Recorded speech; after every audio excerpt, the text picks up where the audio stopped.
Hello नमस्कार, welcome to अर्थनीती. मी गजानन भस्के. राज्यसेवा पूर्व परीक्षा जी आता येणाऱ्या रविवारी होणार आहे त्या संदर्भात जस्ट एक इन्फॉर्मल जनरल टॉक आपण करूया.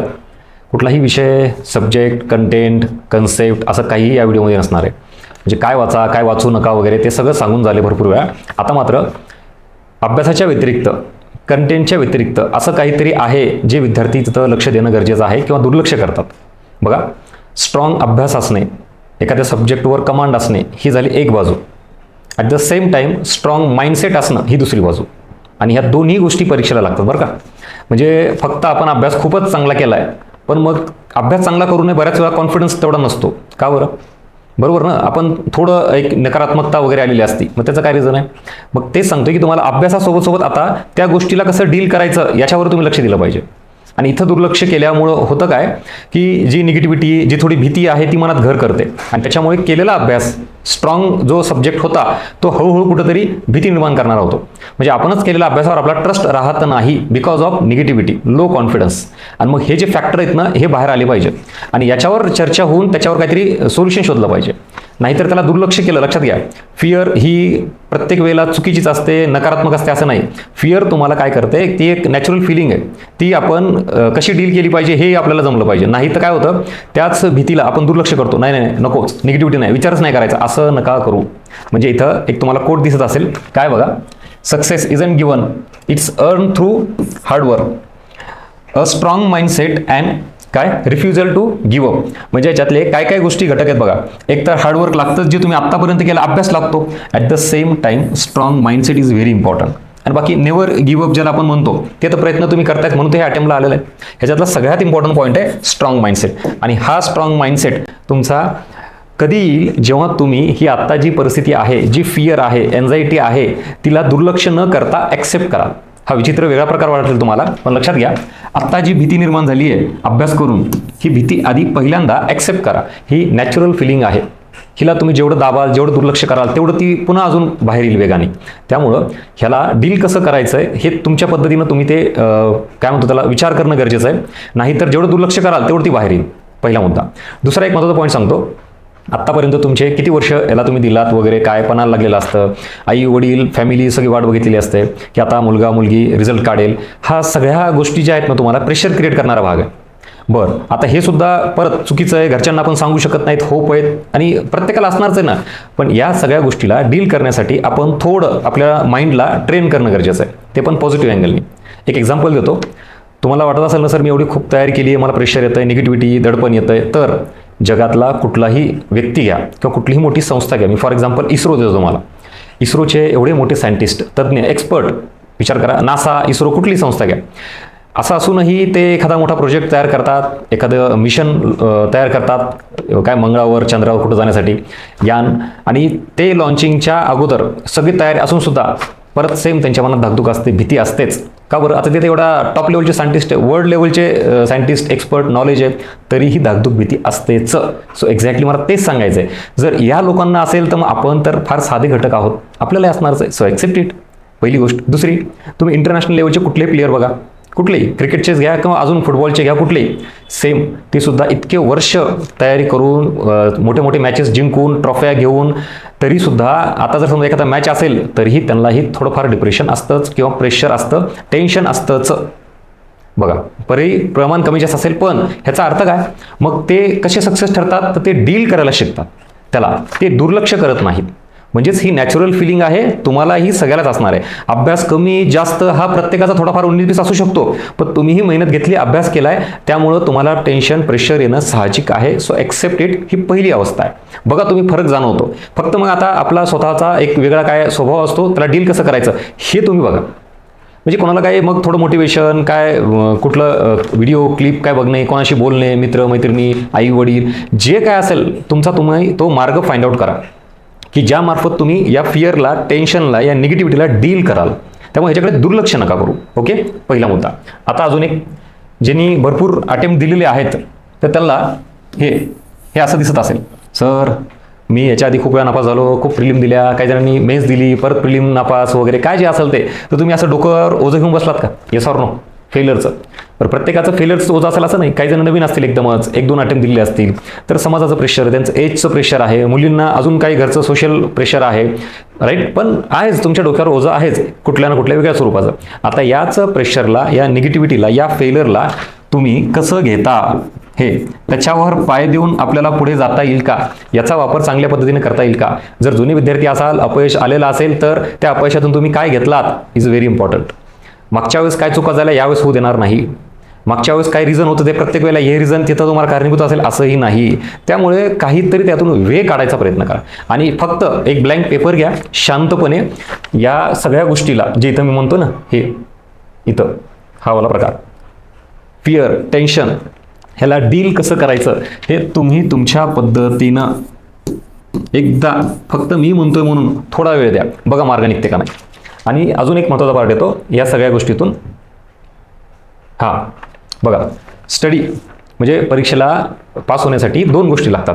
एक म्हणजे तुमचा अभ्यास कंटेंट, जो तुम्ही आधी भरपूर केलं, आता थोडाफार कमी जास्त असू शकतो, ठीक आहे, पण मेहनत घेतली आहे ना, इथपर्यंत आला.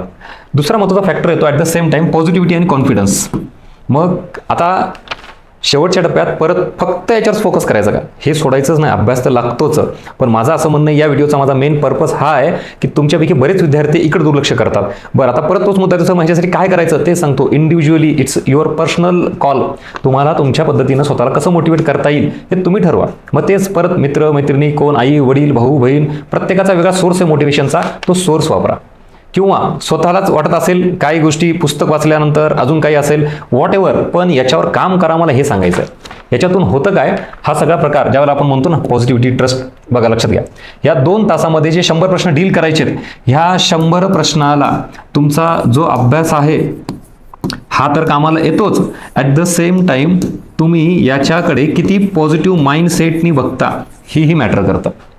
नाही तर होतं काय, बरेच विद्यार्थी खूप अभ्यास करतात, पण दडपण, भीती या गोष्टीमुळं त्या 100 प्रश्नाला डील करायला कमी पडतात, वाचायला, अंडरस्टँड करायला, स्पीड, सगळं टेन्शन, प्रेशरचं आहे ना, म्हणल्यानंतर होतंय काय, तुमचा हा सगळा स्टडी डॅमेज होऊन जातो बिकॉज ऑफ वीक माइंडसेट. पण हे जर तुम्ही स्ट्रॉंग माइंडसेटमध्ये जर गेलात तर विचार करा, याच 100 प्रश्नाला तुम्ही डील करण्याचं तुमचं एक अप्रोच असतो बघण्याचा, तो फार अटॅकिंग मोडमध्ये असतो. नाही, माझा अभ्यास झाला, मला येतं, किती काही होऊ द्या ना. बरं, ह्याच्यात पॉसिबिलिटी काय बघा, जर तुम्ही स्ट्रॉंग माइंडसेट ठेवलात, समजा आपला आत्तापर्यंतचा जो जसा पेपर होता तसाच पॅटर्न जर नॉर्मल आलाच तर हरकत नाही, तुम्हाला चांगला स्कोर करायचाच आहे. त्यात जर पेपर टफ आला, एकदमच हार्ड पेपर आला, जसं आता आपण UPSCचं म्हणतोय, तर काय होईल, त्यावेळेला तो सगळ्यांनाच असेल. आता टफ पेपर येणं, हार्ड येणं म्हणजेच काय, तर ऑब्व्हियसली काही कन्सेप्च्युअल जास्त प्रश्न असतात, लेंदी प्रश्न असतात, मल्टीलायनर असतात. मग हे सगळं जर आपण आधीच थोडा विचार करून गेलोत तर नॉर्मल असेल तर आपापला जो प्लॅन आहे तोच, नसेल तर प्लॅन बी ॲक्टिवेट करायचा. प्लॅन बी ॲक्टिवेट म्हणजेच काय, इथं खूप जास्त स्कोर करायचा विचार करू नका. जसं की आता डोक्यात ठेवलं, नाही सर मी 120+ घेणार, not possible in this case, right. मग हे स्वतःला सांगा ना, प्लॅन बी ॲक्टिवेट करा. तिथं पेपर वाचल्यानंतरच कळतं काय विषय आहे, किती पानाचा पेपर आहे, किती लेंदी क्वेश्चन आहेत, टफनेस, आणि याच्यावरून ठरवायचं की नॉर्मल कॅटेगरी आहे का हार्ड कॅटेगरी आहे. आणि या सगळ्या तिथं गेल्यानंतरच्या गोष्टी आपण याला प्रिपेअर असू तर विचार करा, तुम्हाला लगेच लक्षात येतं की प्लॅन ए और प्लॅन बी कुठला ॲक्टिवेट करायचा, आणि त्याच्यानुसार तुम्ही तुमचे क्वेश्चन डील करू शकता, yes or no. So this is all about basic अंडरस्टँडिंगच्या पलीकडे, ज्याला आपण म्हणतो ना की फक्त सब्जेक्ट क्लिअरिटी, कन्सेप्टच्या पलीकडे काय आहे, स्ट्रॉंग माइंडसेट. हे जर तुम्ही नीट डेव्हलप केलात तर नक्की येणाऱ्या परीक्षेत तुम्हाला यश मिळेल. आणि आत्ता जे सगळं सांगितलं इथलचं, हा सगळा प्रकार, येस, हे फेलर म्हणून असं याच्यावर पुढे चालून जायचं आहे की डोकं ओझं तयार करून घ्यायचं आहे. बाकी अभ्यास सगळ्यांचा 19-20 असतो. आता शेवटच्या टप्प्यामध्ये कुठलंही कंपॅरिझन करू नका, इतरांसोबतही स्वतःसोबतही. सेल्फ इव्हॅल्युएशन सुद्धा जास्त करू नका. माझा अभ्यास किती झालाय, काय झालाय, खूप जास्त आठवायचा प्रयत्न वगैरे, काय होतं, सगळं सबकॉन्शियस माइंडमध्ये पण काही लपलेलं असतं, ते तिथं ऑटोमॅटिक बाहेर येतं. बरं, सगळ्यात महत्त्वाची गोष्ट ही प्रिलिम नॉट मेन्स. तुम्हाला मेन्समध्ये तरी फक्त प्रश्न असतो, लिहायचं असतं. इथं क्लिअर कट 4 पर्याय आहेत, विचार करा, त्या 4 पर्यायामधून तरी तुम्हाला हिंट लागेल का नाही, एवढा तर अभ्यास आपण केलेला आहे, दॅट्स इट. मग जर सगळंच काही एकदम ब्लँक असेल तर मग मान्य असतं, तसं काही नाही. आणि जर एखादा शेवटच्या टप्प्यामध्ये कुठला घटक, कुठला टॉपिक वाचायचा राहिला असेल तर त्याच्यामध्ये लक्षात घ्या, समजा 10 टॉपिक आहेत आणि 10 पैकी तुमचे 7 वाचून झालेत, 3 राहिलेत. आता येणाऱ्या परीक्षेमध्ये त्या 3वरच सगळं प्रश्न येणार का, म्हणजे जे वाचलंय तुमच्यात ते जास्त प्रश्न येतील, कारण तुमचं राहिलं थोडं वाचायचं, बाकी जास्त वाचून झालेलं आहे. तो एक पॉझिटिव्ह अँगल ठेवा. दुसरा, इन केस तुम्ही जे वाचायचं राहिले शेवटच्या टप्प्यात रिव्हिजन करायचं राहिले त्याच्यावर प्रश्न आलाच, तुम्हाला सांगा तुम्ही आयुष्यात ते कधीच वाचलं नाही का, शेवटच्या टप्प्यात तुम्हाला ती रिवाईज करता आलं नाही, याचा अर्थ तुम्ही आधी वाचलंय तेवढी तर अंडरस्टँडिंग आहे आपली, आणि मग तशा एरियावर जरी प्रश्न आले तरी तुम्ही इलिमिनेट करू शकता आणि उत्तर देऊ शकता, येस ऑर नो. म्हणजे कुठल्याही बाजूने विन विन सिच्युएशन ठेवायची, अटॅकिंग मोड ठेवायचा, पॉझिटिव्हच अप्रोच ठेवायचा, आणि हा सगळा अभ्यासाच्या आधारावर असतो. तुम्ही इतके दिवस अभ्यास केलाय, तो कसा वापरायचा, तिथं कसं ॲप्लिकेशन करायचं, कुठले प्रश्न कसे डील करायचे, याच्यावर थोडा विचार करा. म्हणजे शेवटच्या दिवसापर्यंत फक्त वाचत राहणे, रिव्हिजन करत राहणे, ह्यासोबत अर्धा 1 तास डेली किमान ह्या गोष्टीवर द्या की आपल्याला स्वतःला कसं पॉझिटिव्ह ठेवता येईल. दिवसभराची एनर्जी टिकवण्यासाठी तो 1 तास आहे, ती एनर्जी कुठून घ्यायची याचा विचार करा. आपण काय करतो, स्वतःला ड्रेन करून टाकतो, नुसतं सतत एक्झॉस्ट 10-10, 12-12 तास. त्याच्याऐवजी माझं म्हणणं आहे 10 तासापैकी 2 तास एनर्जी गेन करण्यासाठी इन्व्हेस्ट करा, आणि बाकी 10 तास तर मग ती एनर्जी जी गेन केली, मिळवली, ती तुम्ही तिथे इन्व्हेस्ट करणार.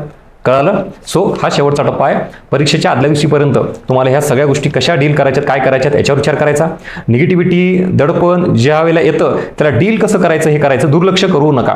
आणि त्या 2 तासामध्ये परत तोच मुद्दा येतो जी मी आता सांगितलं, नॉर्मल पेपर आला तर काय स्ट्रॅटेजी असली पाहिजे, आणि टफ डिफिकल्टी लेवल आली तर आता खूप जास्त अटेम्प्ट झाला पाहिजे, खूप जास्त स्कोर झाला पाहिजे असं शक्य नसतं. त्यामुळे मग प्लॅन बी ॲक्टिवेट करून, किमान माझं म्हणणं आहे तुम्ही खूप जास्त स्कोर नाही केला तरी चालते, पण खूप निगेटिव्हिटी येऊ नका. म्हणजे एक नेहमी उदाहरण देतो बघा, कधी कधी काय होतं, ज्यावेळेला आपण क्रिकेटचं उदाहरण घेतो, एखाद्या ओव्हरमध्ये रन नाही काढता आलं तरी चालतं, पण किंवा विकेट जाऊ द्यायची नाही, एवढं ठेवायचं. मग दुसऱ्या ओव्हरमध्ये आपण ते कव्हर करू. तसाच एखादा सब्जेक्ट, एखादा प्रश्न हा टफ आला, सोडून द्या, पुढे चला, मूव्ह ऑन करा. 100 प्रश्नापर्यंत पोहोचा, तेव्हा तुम्हाला त्यातलं लक्षात येईल की आपण मिनिमम लेवलला एवढं जरी ठेवलं तरी आपण सेफ राहू किमान. कारण पेपर सगळ्यांसाठीच टफ येणार आहे, आला तर नॉर्मल होतं, सगळ्यांसाठीच येणार आहे. सो त्याच्यामध्ये आपण टिकलो पाहिजे. नाही तर पुन्हा काय होतं, पश्चाताप होतो बाहेर आल्यानंतर, अरे फक्त नॉर्मल लेवलला जरी पेपर डील केला असता तरीही 100% मिनिमम मार्क्स मला आले असते. होते का असं? त्यामुळं खूप जास्त आता इथून पुढे स्वतःकडून अपेक्षा करू नका, आणि स्वतःला उगाच बिनाकामी स्ट्रेच करू नका. जितकं करायचं होतं तितके इतके वर्ष केला असेल, अभ्यास केला असेल, जास्तीत जास्त पॉझिटिव्ह राहा. आणि मी नेहमी एक वाक्य सांगतो, कधीही लक्षात ठेवा, पराभव हा आधी मनात होतो, नंतर रनात होतो. म्हणजे मनामध्ये जी भीती आहे त्याच्यानुसार पराभव आपण इथं मान्य केलं तर रन म्हणजेच युद्धभूमी, म्हणजे तुमच्या एक्झाम हॉल, तिथं तर पराभव होणारच आहे. त्यामुळे मनातली आधी भीती काढून टाका, मनातून पराभव आधी काढून टाका. रनात काय व्हायचं ते लढून आपण, म्हणजे लढल्याशिवाय कसं काय म्हणतो आपण स्वतःला सिद्ध करू. इथं जर तुम्ही सरेंडर झालात तर डेफिनेटली तिकडे प्रॉब्लेम येणारच आहे. ठीक आहे, चलो, सो ऑल द बेस्ट, जिंका आणि ताकदीनं लढा, म्हणजे ऑटोमॅटिकली विजय डेफिनेटली मिळतोच. ह्या सगळ्या गोष्टी जेवढ्या तुम्ही स्वतःबद्दल पॉझिटिव्ह माइंडसेटकडं कसं नेता येईल यासाठी प्रयत्न कराल, तेवढे तुमचे मार्क वाढाल. नाही तर शेवटच्या टप्प्यामध्ये अभ्यास वाढवण्याचा प्रयत्न करण्यापेक्षा माझं म्हणणे पॉझिटिव्हिटी वाढवण्याचा प्रयत्न करा. स्ट्रॉंग माइंडसेट कसा करता येईल, strong mindset in the sense कुठलीही निगेटिव्ह गोष्ट मध्ये येऊ द्यायची नाही, कुठलंही दडपण येऊ द्यायचं नाही. फिअर आलं तर त्याला डील कसं करायचं ते सांगतो तुम्हाला मी. किंवा एखादा विद्यार्थी मित्र मैत्रिणी भेटतो, अरे मग हे वाचलं नाही का, ते वाचलं नाही का. आता शेवटच्या टप्प्यात स्वतःला एवढं पॉझिटिव्ह ठेवायचं, ह्याचा अर्थ असा नाही की पूर्णच बंद करून ठेवायचं, कोणाशी बोलायचंच नाही असंही नका करू, पण त्या बोललेल्या गोष्टींचा निगेटिव्ह परिणाम होऊ द्यायचा नाही असं स्वतःला बनवा. नाही तर कोणीतरी सांगणार आहे, कोणीतरी ऐकणारच आहे, आपला कुठेतरी मेसेज येतो, बघतो आपण टेलिग्रामला लगेच. म्हणजे ज्या गोष्टी आपल्या हातात नाहीत त्याला डील करायचा प्रयत्न करू नका. तुमच्या हातात काय, स्वतःचा माइंडसेट, सो त्याला डील करायचा प्रयत्न करा. आणि त्याच्यात जास्तीत जास्त ताकद, पॉझिटिव्हिटी, काय म्हणतो आपण त्याला, एकदम काय अटॅकिंग अप्रोच, अटॅकिंग मोड हा कसा ॲक्टिव्ह करता येईल याच्यावर भर द्या. लक्षात घ्या, कधी कधी ज्याला आपण म्हणतो की सर निगेटिव्ह डिप्रेशन ह्याच्यापेक्षा ज्याला आपण ओव्हर कॉन्फिडन्स म्हणतो तो परवडला का. यस, म्हणजे निगेटिव्हिटी इन डिप्रेशनपेक्षा तर ओव्हर कॉन्फिडन्स परवडला. कधी कधी आपण म्हणतो नाही मला येतं सगळंच ओव्हर कॉन्फिडन्स आहे, हरकत नाही, ते चालतं, पण निगेटिव्हिटी इन डिप्रेशन नको.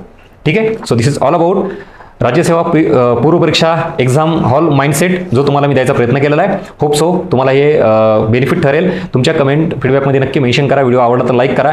जास्तीत जास्त आपल्या राज्यसेवा पूर्व परीक्षा देणाऱ्या विद्यार्थ्यापर्यंत नक्की पोहोचवा.